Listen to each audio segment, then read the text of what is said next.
నాకు తెలిసినటువంటి సహోదరి, నేను సేవలోకి వచ్చినటువంటి కొత్త ఆవిడ, నేను వెళ్తే రోడ్డు మీద అడ్డుపడిపోయి, తమ్ముడు జాను నానా ఇలా కాసేపు కూర్చో, ఎండ ఎక్కడికి వెళ్తున్నావు, స్వార్థగా కాసేపు కూర్చో నాన్న, టీ తాగుతావా, మజ్జిగ తాగుతావా. అసలు ఆ రోడ్డు అంటే వెళ్ళాను అంటే అసలు ఆవిడ వదిలేదు కాదండి, నీళ్ళు తాగే వరకు వదిలేదు కాదండి. డబ్బులు ఉన్నాయి నాన్న, ఏమైనా కావాలి నాన్న అని చెప్పి అంత ఆప్యాయత. నా సొంత అక్క కూడా అంత ప్రేమించదు అన్నమాట, అంత బాగా ప్రేమించింది. అక్క అని పిలిచేవాడిని ఆవిడ. అంత భక్తి, అంత శ్రద్ధ, అంత కృతజ్ఞత. అంటే అద్దింట్లో ఉండేవారండి. అద్దిల్లు అంటే అలాంటిది, మళ్ళీ పెద్ద ఇల్లు అంటే ఇలాంటి ఇల్లు ఉంటే మనం కట్టుకోలేక రేకులు షెడ్ ఉంటుంది చూసారండి, 1000 రూపాయలు 1500 రూపాయలు ఉంటాయి ఏమండి.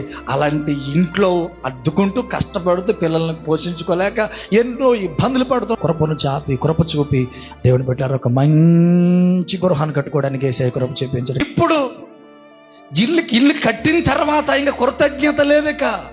ఇంతకు ముందు చర్చిలో పరిచయం చేసినట్టుగా, చర్చిలో దేవుని బిడ్డలారా కృతజ్ఞత కలిగి ఉన్నట్టుగా, అమ్మో దేవుడు ఏ స్థితిలోంచి, దేవుడు ఎటువంటి అద్దె కట్టుకోలేని పరిస్థితిలోంచి ఎంత మంచి గృహాన్ని దేవుడు ఇచ్చాడో నేను అంటున్నాను.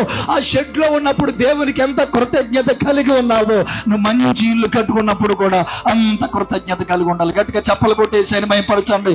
కట్టలేనప్పుడు దేవుని మందుల పరిచర్య, పిల్లలు దేవుని మందుల పరిచయ అన్ని కూడా. ఇంకో విషయం చెప్పను, ఈ రోజుని ప్రార్థనకే రావట్లేదు ఆదివారం.